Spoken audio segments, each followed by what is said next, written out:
Bonjour à tous, aujourd'hui on se retrouve pour un nouveau cours sur cette chaîne destinée aux cours IFSI première, deuxième et troisième année.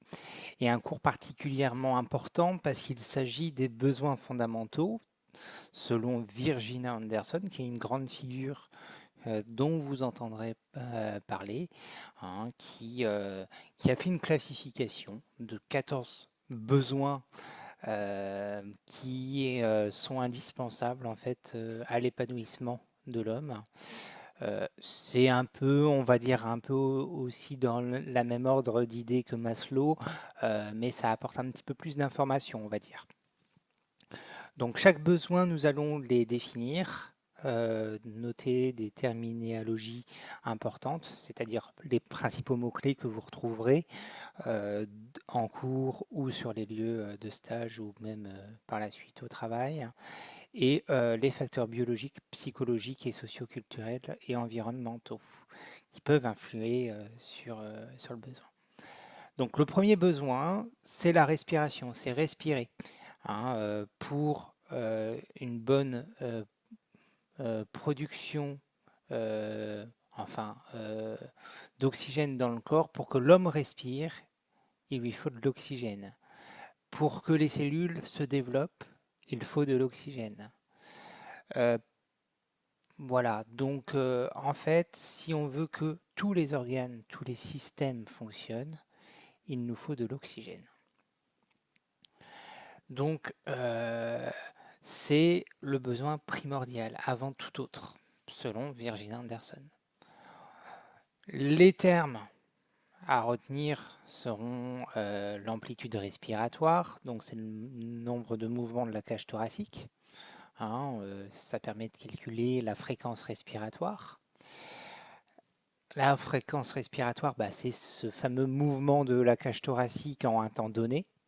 Ça peut être en minutes, voilà, donc souvent on le prend sur une minute pour voir le nombre de mouvements de la cage thoracique. Le rythme respiratoire, voir s'il y a des irrégularités dans les inspirations, expirations. La perméabilité des voies respiratoires, les mucosités, le pneu, c'est la respiration normale.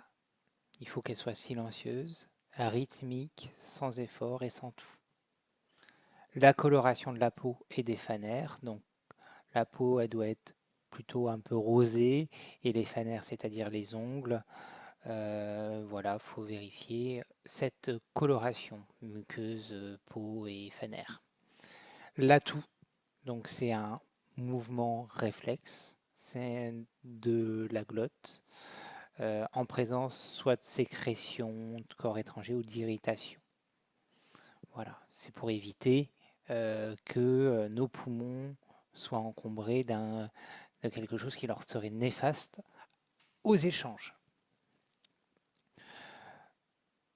Donc on a vu, et on ne va pas trop s'attarder là-dessus, parce que le but étant de voir assez rapidement ces 14 besoins, qu'il y a des facteurs influents pour satisfaire ce besoin, qu'ils soient biologiques, la posture, l'exercice, l'alimentation, le sommeil, psychologique, les émotions, le stress par exemple, la joie, la colère, le pleur, socioculturel, si on est dans une habitation un peu humide, mal isolée, si on porte des habits trop souples, si on est dans un pays assez chaud, humide, voilà, la respiration en fait ne va pas être la même. Ou bien si on est en altitude, euh, l'O2, l'oxygène, le dioxyde de carbone, va diminuer. Donc ça, c'est des éléments importants à prendre en compte dans la prise en charge. Boire et manger, c'est le deuxième besoin. Donc, tout organisme a besoin d'un apport nutritif pour assurer la croissance des cellules, des tissus, des organes et avoir une énergie suffisante pour un bon fonctionnement. Donc, on sait les 4 groupes d'aliments de base, hein, le lait, le pain, les céréales, la viande, les fruits, les légumes, pour ainsi dire, hein, les glucides, les lipides, les protéines, les vitamines et les sels minéraux. À retenir en termes de terminologie, l'appétit, à la fin, la satiété, c'est une sensation de plénitude lorsque l'individu a atteint son besoin de s'alimenter. Le métabolisme, c'est la transformation chimique euh, des aliments dans les tissus de l'organisme. Les nutriments, hein, on vient de les citer, glucides, lipides, protides. Les aliments, bah, c'est les substances euh, qui servent à la nutrition, hein. Ils peuvent être d'une façon différente suivant l'individu. Ça peut être normal comme parentéral, donc c'est par sonde.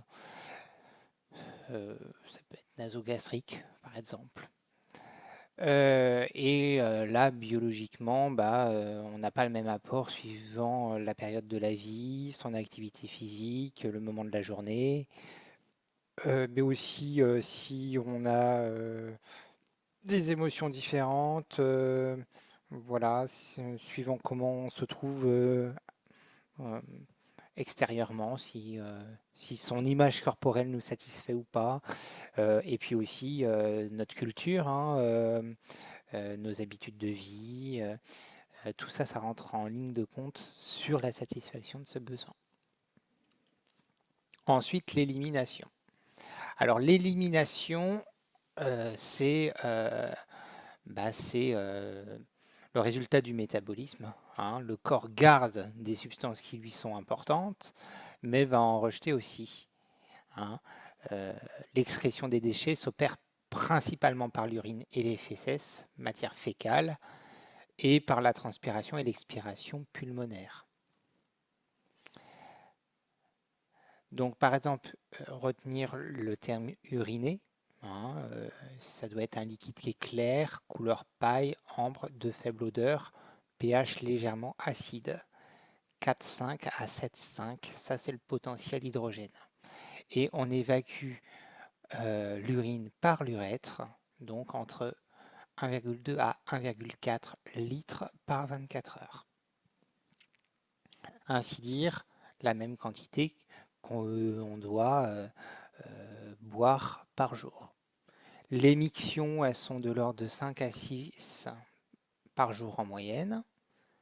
La diurèse, c'est l'excrétion d'urine en un temps donné. Souvent, c'est en 24 heures. Après, vous verrez dans les services, il y a des particularités. Ça peut être en 6 heures, 8 heures, 12 heures. Ça dépend. Les selles, c'est purement la matière fécale. Donc, il y en a de différents types. Voilà, si elles sont molles, moulées, brunes, euh, noires. Voilà. Logiquement, c'est une fois par jour ou par 2 jours en moyenne. Donc, ça peut être tous les 2 jours. Enfin, voilà, c'est un moyen d'évacuer, hein. C'est le résultat également du métabolisme. La défécation, c'est l'évacuation, c'est l'action. Les sueurs, c'est la sortie de l'eau, je schématise vraiment, hein, c'est la sortie de l'eau par les glandes sudoripares, c'est la sueur, 800 à 1000 millilitres par jour en moyenne. Donc on a quand même 1 litre, plus d'un demi-litre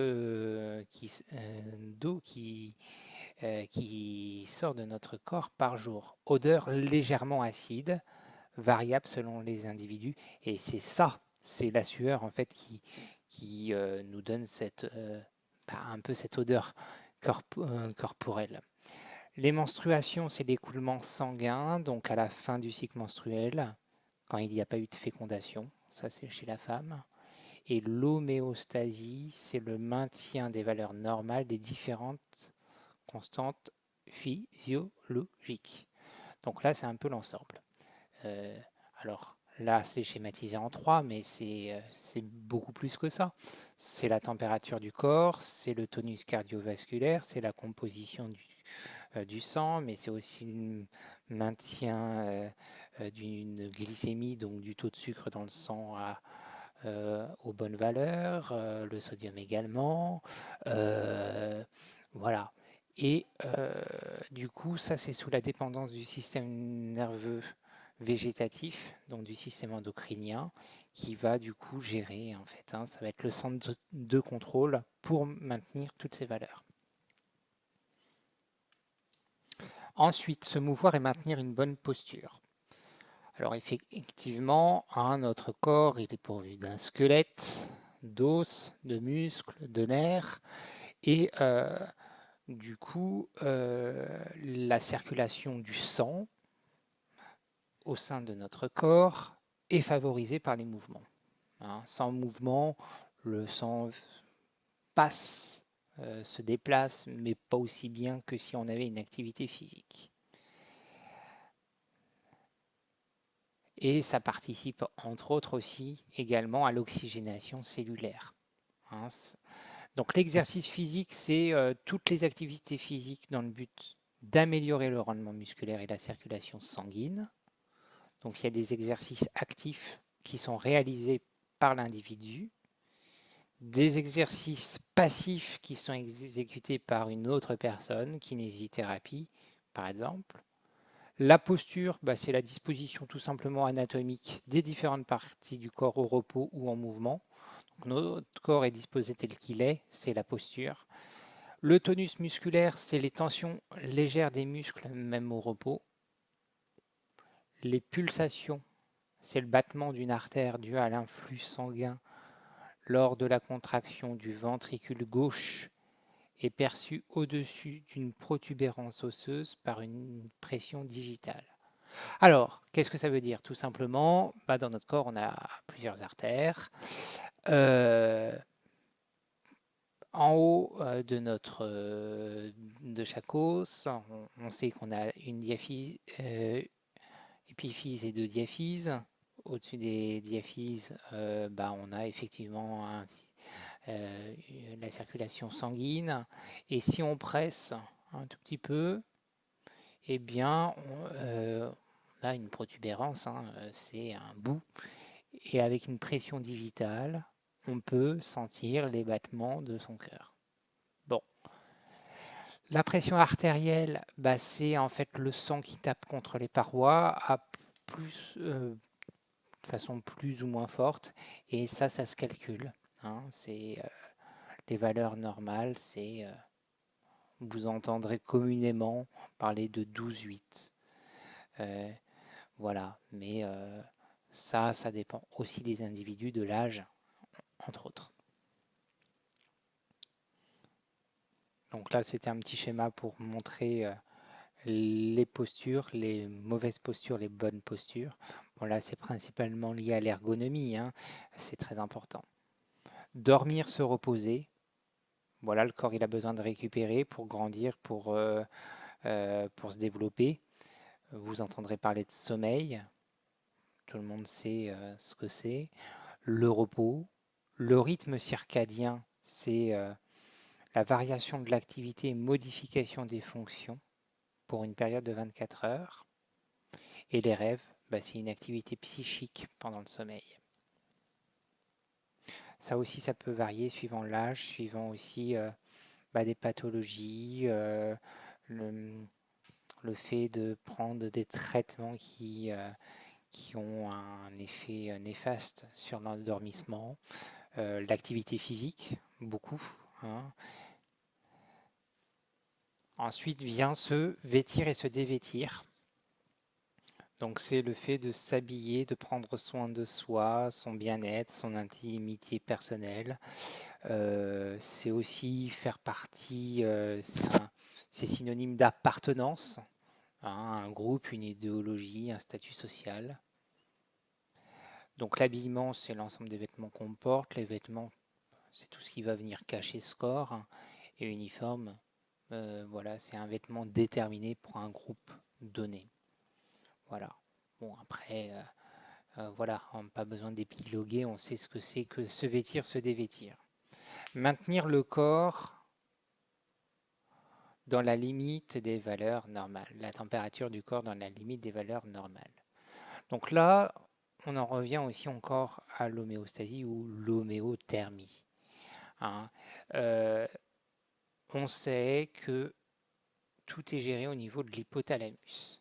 Donc, le froid est capté par les récepteurs cutanés, transmettant des impulsions à l'hypothalamus, qui va réagir en se disant attention, il fait froid, et qui va venir rétablir en fait la température à celle qui est censée être la bonne. Donc on sait que axillaire sous le bras, la température elle est à 36,4, enfin la normalité. Rectale au niveau du rectum 37,3 et buccal 37.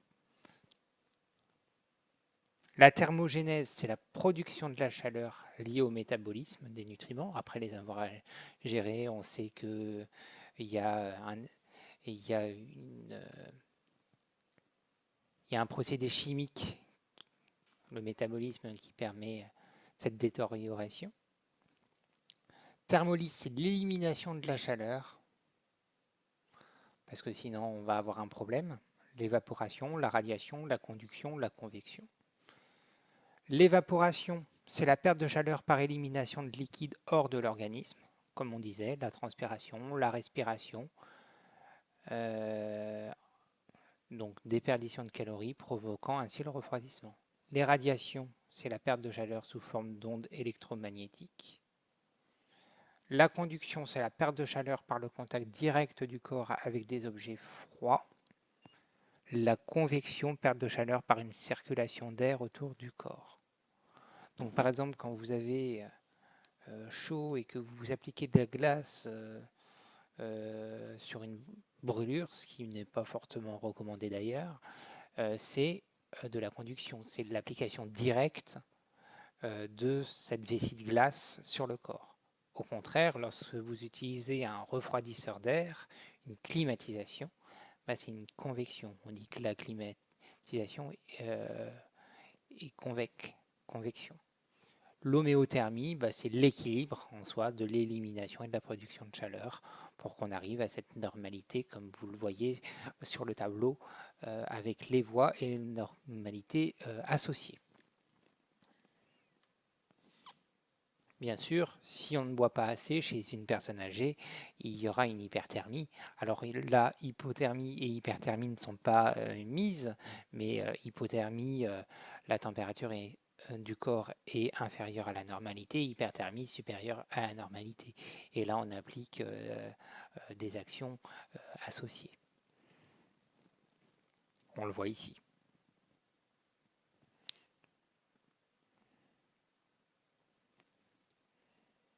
Donc on sait que s'il y a une hyperthermie, au niveau des vaisseaux, il va y avoir une vasodilatation pour permettre au maximum que le sang soit irrigué et que ça vienne chauffer en fait le corps.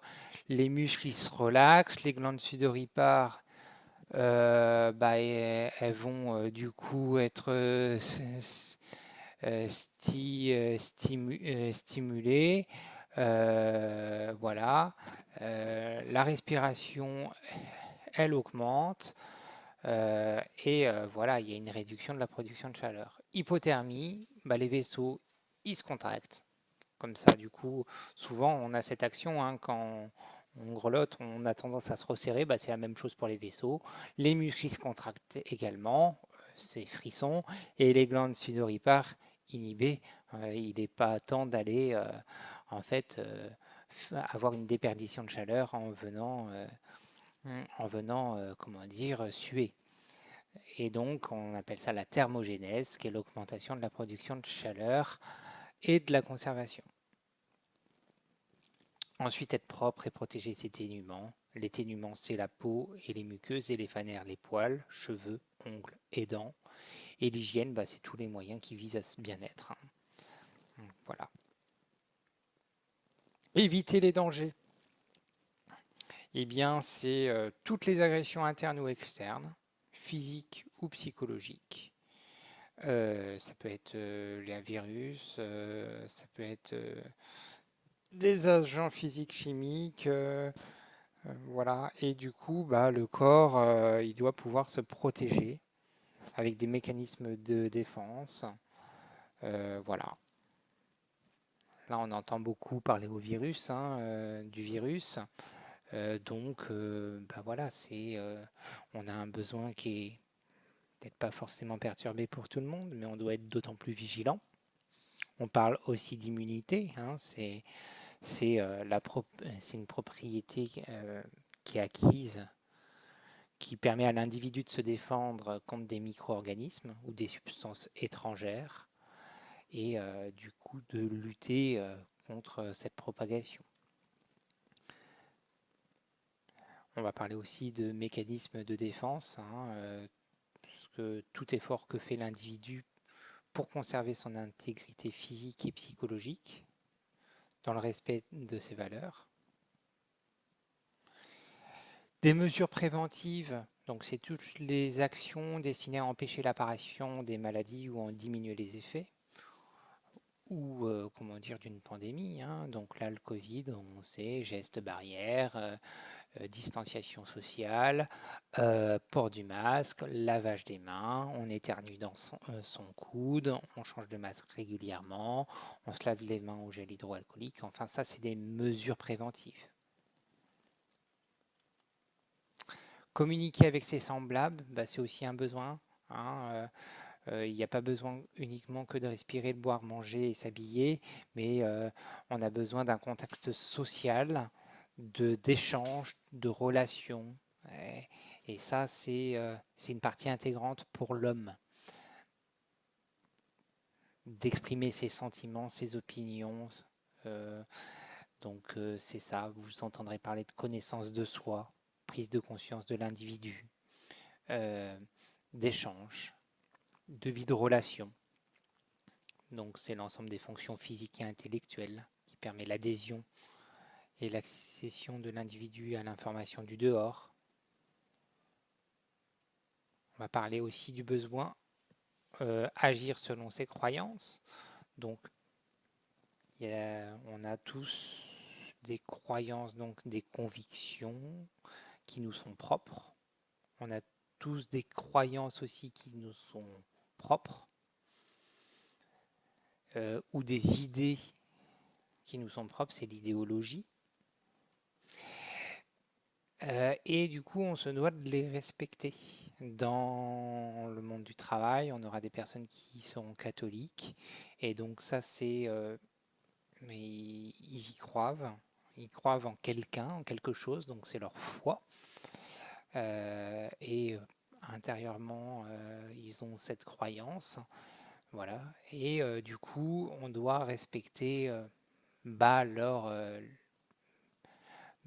comment dire, leur idéologie en fait, hein, voilà. Donc c'est des valeurs importantes aussi c'est la nécessité en fait à chacun de ses propres actes. Est-ce que c'est conforme à mon ego? Quelles sont mes valeurs? Qu'est-ce que j'accepte? Qu'est-ce que je n'accepte pas? Voilà. S'occuper en vue de se réaliser, donc c'est toutes les activités extérieures, tout ce que l'homme aime bien faire, tout ce que aussi son autonomie, hein, donc vous entendrez parler d'autonomie, hein, c'est la prise de décision lucide d'un individu, voilà, et de poser des actes et d'être acteur en fait des choses. L'estime de soi, c'est c'est la perception que l'on a, nous, de nos valeurs.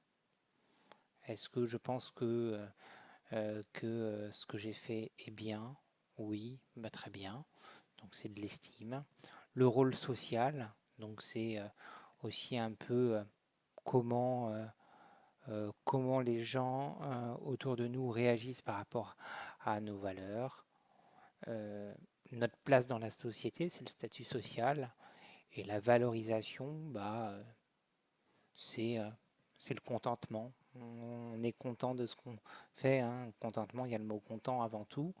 Et ça nous renforce sur nos convictions, sur notre désir, comment dire, d'estime de soi. Ensuite, se recréer. Se recréer, c'est le divertissement avant tout, hein. C'est la détente physique et psychologique. Euh, on ne va pas parler des termes en eux-mêmes parce que vous les connaissez, le divertissement, le jeu, le loisir et le plaisir. Mais ça permet à la personne de s'occuper et de prendre du temps pour elle autour d'activités récréatives. Voilà, et de se libérer en fait des tensions du quotidien. Donc c'est aussi un accomplissement d'un besoin social. Et le dernier besoin qui est l'apprentissage. Effectivement, hein, on a vu tout le côté physique, on a vu le côté social, on a vu aussi un peu le côté psychologique, mais il y a aussi l'apprentissage qui est très important. C'est acquérir des connaissances, des attitudes, des habilités. euh, voilà. Et là, ça permet aussi à la personne d'être acteur de sa vie. C'est-à-dire qu'en ayant cette connaissance, en ayant cet apprentissage, l'individu peut réajuster certaines choses. Il peut se sentir utile. Il peut s'adapter au changement de l'environnement. Voilà. Donc ça aussi, c'est très important. Donc du coup, ça, vous le voyez en première année, hein, ce cours. Les 14 besoins fondamentaux, avec le moyen mémotechnique fier comme Dara, fier comme Dara, D-A-R-A, ce qui vous permet avec chaque lettre de retrouver ses besoins.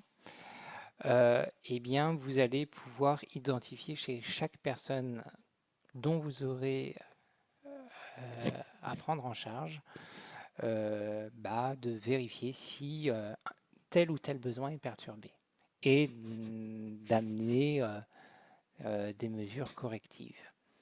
Une personne qui ne mange pas beaucoup, ok, elle ne mange pas beaucoup. Pourquoi? Souvent, c'est pas qu'il y a qu'un seul besoin qui est perturbé. Est-ce qu'elle a mal? Est-ce qu'elle se sent pas bien? Depuis combien de temps? Euh, hmm, Est-ce qu'au final, c'est peut-être un problème de dentition? Ou peut-être qu'elle n'aime pas ce type de nourriture? Ou peut-être que la nourriture qu'on lui propose, en fait, c'est du porc. Et cette dame, en fait, qui est musulmane, ses croyances ne lui permettent pas de manger ce type de nourriture. Et donc là, on voit juste avec cette petite situation, à titre d'exemple, que sur un besoin perturbé, il peut y en avoir des sous-perturbés. Donc il est très important quand on rentre dans une chambre, quand on va au contact avec une personne, de savoir identifier tous ses besoins dans la démarche. Donc le prochain cours que je ferai sera sur la démarche de soins, hein. Qu'est-ce que la démarche de soins? Comment on l'élabore? Et quelle est son utilité dans la prise en charge d'une personne? Je vous remercie et merci pour votre attention.